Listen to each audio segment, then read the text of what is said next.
The sky was the kind of dull grey that made even gold look cold. I remember thinking that as I sat in the passenger seat of my mother's Ford, escape knees pressed together, cardigan pulled tight hands tucked under my thighs. For warmth, she hadn't turned the heat on. But I didn't ask. I'd learned not to ask for comfort a long time ago. Elaine, my mother, drove in silence, eyes straight ahead, lips pinched her jaw, worked the way it always did when she was chewing on a grudge. I studied her hands on the steering wheel. No ring, just the tight grip of someone who already decided how this would end. "Where are we going again?" I asked lightly, as if I wasn't already bracing for something awful. "It's a surprise," she said flatly. "Trust me." Those 2 words, trust me, I'd heard them before being pulled out of a friend's birthday party, early before the psychiatrist appointments. I didn't agree to before the apology that never came after Heather. My sister read my journal aloud at Christmas. We passed the last gas station out of town. Cell service died with the radio trees closed in like jaws. I stared at the GPS screen.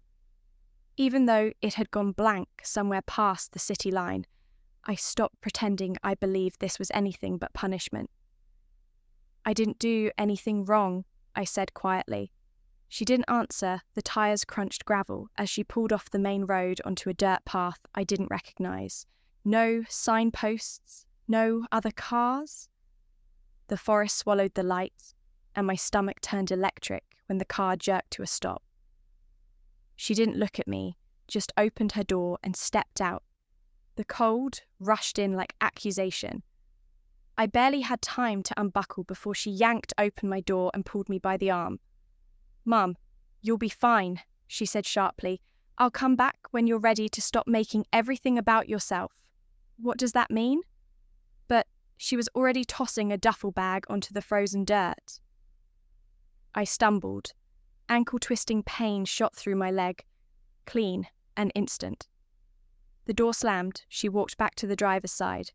Didn't look back. The tail lights blinked, once red against the white bark of bare trees, then disappeared.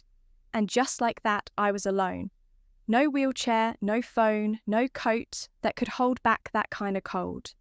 Just me, a duffel bag in a patch of woods so quiet it felt like God had left early. But here's the part, she didn't know someone was already watching. I don't remember falling asleep, only the moment I woke up, the cold had burrowed into my spine. My limbs were stiff, my fingers curled like old leaves. The forest had gone quiet, too quiet. Not even wind, just the low hiss of frost settling into dirt. I shifted my body, trying to sit up, and the pain flared from my ankle all the way to my ribs. I bit down hard not to scream, but to stay present. I couldn't afford to be anything but alive. That's when I heard it, a snap, the clean break of a twig. Underweight, not wind, not some squirrel too heavy. I froze, another sound, a shuffle, then nothing. I pressed my back tighter against the wooden legs of the deer stand. Breath shallow, every instinct screaming to make myself smaller. Then I saw them boots, not hiking. Boots, leather old, crusted with dirt, worn, but solid. Whoever wore them wasn't new to the woods, they didn't move. I don't know how long I stared, seconds, maybe longer, long enough to wonder if I was hallucinating, long enough to think, if this is the end, let it be quiet. Then the boots stepped forward, a tall figure coat, hood pulled low, no weapon, no flashlight, just a backpack slung low on one shoulder. He knelt carefully like I might spook, and without saying a word, unscrewed a plastic water bottle and held it out. My hands shook as I reached for it. He noticed, he didn't react. Next came a heavy flannel jacket. He draped it over my shoulders like someone tucking in a child. Still not a word I wanted to ask. Who he was, why he was out here. But my throat felt torn and raw. The cold had stolen my voice. Instead, I watched as he gathered a few fallen branches, and with quick, practiced strikes, sparked a flame. The fire was small, but real heat. Light proof I wasn't dead yet. He reached into his bag again and handed me a half-eaten granola bar. No wrapper, just held out like it wasn't the first time he'd done this. I ate it in silence. Hunger louder than fear. He sat nearby, not too close, eyes down, letting the fire carry the weight. Then, just as quietly as he came, he stood, pulled his hood tighter, and disappeared into the trees. No name, no goodbye. But I wasn't alone anymore. And that was the first thing she didn't plan, for morning came slow and colourless, just a faint thinning of the darkness. Like the world wasn't quite ready to let me go. The fire had died down to soft grey ash. My hands, wrapped inside the borrowed flannel, were stiff with cold, but I could still move. That counted for something. My ankle was worse. Swollen now, any weight sent pain lancing up my side. I tore a sleeve from the duffel's extra shirt and tied it tight, using a broken branch as a makeshift cane. It was crude, but I wasn't, planning to walk far, just far enough to not die exactly where she left me. Each step dragged, not just because of pain, but because every tree looked the same. Every patch of ground felt like a question I didn't know how to answer. Then I saw it, a square of white against the brown leaves paper. I nearly walked past it, thinking it was a scrap for my duffel or trash left by hikers, but something about the way it was folded, neat, careful, made me stop. I bent down and picked it up with numb fingers. It was a page from my journal. I stared at it, blinking my old handwriting. Sharp letters, uneven margins. A sketch of a willow tree I drew when I was 15. The same one Heather laughed at before she tore the page and threw it across the kitchen. But this page wasn't torn. It wasn't dirty either. No mud, no rips. Just placed on the back in a different handwriting, steadier. More adult, 6 words were scrolled in pencil. You deserved better. Keep walking. I stood frozen. This wasn't an accident. This wasn't luck. Someone had found my journal. Someone had kept this page, and someone had brought it here, not to hurt me, but to guide me. I looked around the forest, hadn't changed, still silent, still watching. I tucked the page into my coat pocket like a fragile passport, and kept moving, then 20 feet ahead, another scrap of paper. This one burned at the edge, still legible. A sentence I remember writing when I was 12. And just like that, the path through the woods wasn't aimless anymore. Someone had left me a trail, and I was going to follow it. The trail of pages led me deeper into the trees, but not randomly. The placements were too deliberate. Always at eye level, always protected from the wind. Some were half burned, some fully intact, and every single one had once been mine lines, from poems I wrote when I couldn't sleep. A sketch of a tree swing I never got to ride, even a birthday letter. I wrote to myself when I turned 16, and no one remembered. These weren't things you could find in a drawer. They were pages I'd hidden lost or thought destroyed. Someone had kept them, not just found them, preserved them by mid-afternoon. My limbs were trembling again. The branch I used as a cane was splitting my breath left in cloudy bursts as the wind picked up, pushing me towards something I couldn't name. Then I saw it tucked beneath a low overhang of pine, half covered by dead leaves and moss. A small ranger station, long abandoned roof, sagging door, hanging off one hinge. The windows, though dusty, weren't broken. Like whoever used to be here still came back from time to time. I pushed the door open with my shoulder. The hinges groaned, but gave way inside. It smelled like wood smoke, and time dust curled in the corners, rust on the doorknobs. A battered desk stood beneath the far window, and sitting on it, a laptop. Old scratched, its plastic casing faded to grey, but it was on the dim green light of a solar charger, blinked quietly in the window frame. I stepped closer.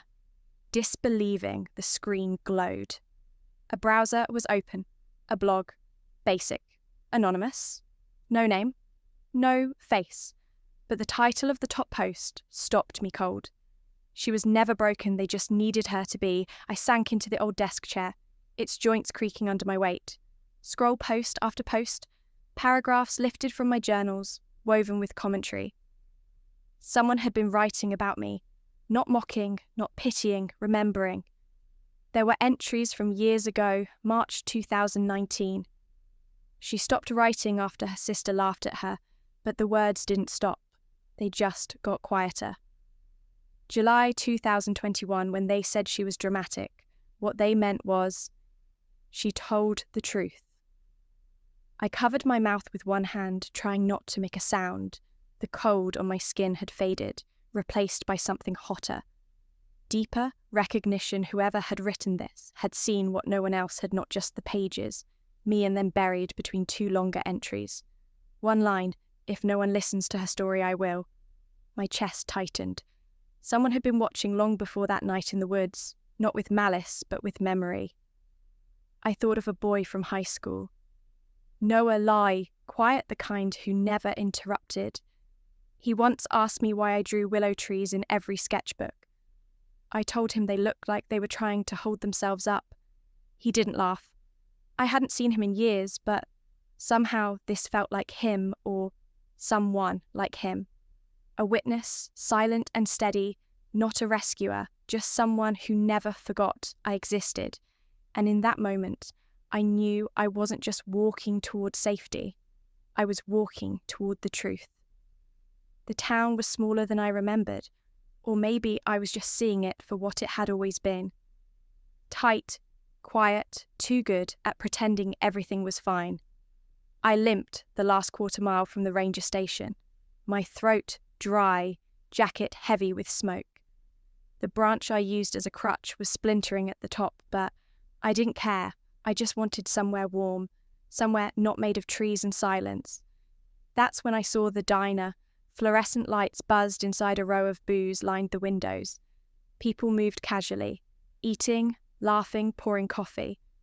The smell of fried potatoes and burnt toast drifted out each time someone opened the door. I didn't go in. I stopped just short of the window.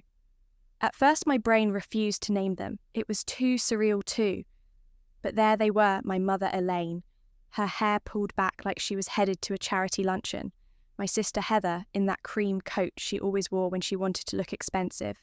And Ron, my stepfather, laughing with his hand curled around a coffee mug. Like this was just any Sunday they were passing plates eating fries. My seat, always the one near the window, was filled by someone I didn't recognise. A neighbour, a church friend. It didn't matter. They weren't looking around. They weren't anxious or subdued. They weren't missing me. They weren't even wondering. I stood there, breath fogging the glass, until my knees nearly gave out. Not from shock, from clarity. They hadn't abandoned me in a moment of panic. They had planned it, and they were moving on like I had never been there to begin with. Then across the table I saw her Jessa, my cousin. She was always the quiet one. At reunions, sat with me during the birthdays. I was allowed to attend once braided my hair, while we watched old VHS tapes on mute in the basement. Now she was older, sharper around the eyes, and she saw me. Her fork froze midair. Her shoulders stiffened. She looked directly at me through the glass. For a moment, the noise in the diner faded. Jessa mouthed two words, "I'm sorry," not rushed, not ashamed, just real. And with that, she looked down, didn't say anything to the others, didn't stand up. But I remembered something weeks ago. I'd heard her voice in the hallway right after Elaine and Heather had whispered in the kitchen for over an hour. Something about clearing space and not being able to handle her mood swings anymore. Jessa had paused, she'd lingered, she'd known something. Maybe not everything, but enough, and she hadn't said a word. I stepped back from the glass. The light from the diner spilled across the sidewalk in stripes. My body ached. My lungs burned, but at least, now, I knew the truth. They didn't forget me. They erased me. I didn't go back into the woods that night. I walked until my legs gave out behind a gas station dumpster, where the heat from the building's vent barely kept the frost off my face. When the sun came up, I dragged myself to the edge of downtown, the old part of town, where the sidewalk still had brick under the cracks. I didn't know what I was looking for. Maybe just somewhere I hadn't already been forgotten. That's when I saw it. A small, narrow building with tall windows and hand-lettered signage that read Holston Books and Sundries. I'd been here once as a child. My father had taken me before a church event. Let me pick out a bookmark with a pressed daisy inside. I hadn't thought about that day in years. The bell above the door chimed softly as I stepped inside. The warmth was dry, almost dusty, but it wrapped around me like something familiar behind the counter. A man looked up from crossword, older kind eyes. Sweater with elbow patches, someone built out of quiet ears. He blinked slowly. Well, I'll be. I stood still, unsure if I should speak. You're Mara Quinn, aren't you? He said. I hesitated. Yes. He nodded once like he'd expected me eventually. Your father asked me to give you something if you ever came through. I frowned. My father, he was already moving to the back, through a curtain strung with faded plastic beads. A few moments later, he returned, holding a small rectangular package wrapped in brown paper tied with twine. It was aged, but not forgotten. He left this with me a year before he passed, the man said gently. Said it wasn't time yet. Told me I'd know my hands shook as I untied the string inside a leather-bound journal worn at the edges, the kind with no branding, just texture and weight. I opened the cover. Mara, the first page read, If you're reading this, I hope you found your way back to yourself. My breath caught page after page. I saw his handwriting notes, sketches, entries written on birthdays. He couldn't attend letters he'd never mailed newspaper clippings about my school art competition. In 10th grade, a print out of my high school transcript. He'd been watching, not in the way my mother accused controlling or possessive, but in the way someone does when they've been forced outside the story and are still trying to stay close. There were legal documents too, copies of filings, requests for visitation. One handwritten letter stamped, Return to Cinder. I sat down on a wooden bench beneath the window, holding the journal in both hands like it might vanish. If I blinked, he hadn't left me. He was erased too. And suddenly, for the first time in what felt like forever, I didn't feel invisible. I felt remembered. The gallery was tucked into the corner of a renovated post office. Brick walls, exposed beams. The kind of place where the floors creaked and the art did most of the talking. I hadn't planned to submit the painting. It started as something to get the noise out of my head, brushed onto canvas late at night alone in my borrowed room above a bakery. But when the call for anonymous submissions came out, something inside me leaned forward. The piece was called The Forgotten Room. A girl painted in muted tones stood behind a pane of glass. Her hands were pressed flat against it, her mouth open, her eyes steady. No one else was in the painting. I didn't need them to be the night of the showcase. I came early and stayed in the shadows. No name tag, no announcement. I stood behind a column near the back, watching as the crowd filed in. Then I saw them. Elaine, Heather, Ron. They moved through the space like they owned it. Wine in hand, smiles, soft expressions measured. They didn't know I was in the room, didn't even suspect. And why would they? As far as they were concerned, I was gone. A chapter crossed out, a file closed. They stopped in front of the painting. Heather tilted her head. Weird. This one feels familiar. Elaine didn't blink, these sad little artists. They think silence is a personality. I said nothing. Just waited a few moments later, the gallery curator stepped up to the mic. Thank you all for attending our Emerging Voices exhibit. As you know, all works tonight have been anonymous until now. It's time to reveal the names behind each piece. He walked slowly down the line of art, reading names, inviting brief applause. People clapped, politely, sipping wine, murmuring approval. Then he reached mine. He paused this, he said. Voice carrying across the gallery is The Forgotten Room by Mara Quinn. The silence that followed was different. It wasn't confusion, it was impact. A wine glass slipped from someone's hand and shattered. Elaine turned first. Her face poled, her mouth opened, but no words came out. Ron blinked like someone had just hit him in the chest. Heather stared at the painting again, really looked this time, and then her eyes found mine. I stepped out from behind the column. No makeup, no curated expression, just me as I was in the body and silence they once decided were too inconvenient to keep. I didn't speak. I didn't need to. They had stared at me for 20 years and never seen me tonight. They couldn't look away. I didn't stay for the comments or the gallery wine or the awkward hugs that came from strangers who had suddenly decided they understood me. I stepped out into the night.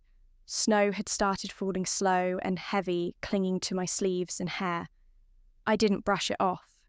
It made me feel present, like weather was finally touching me, the same way it touched everything else.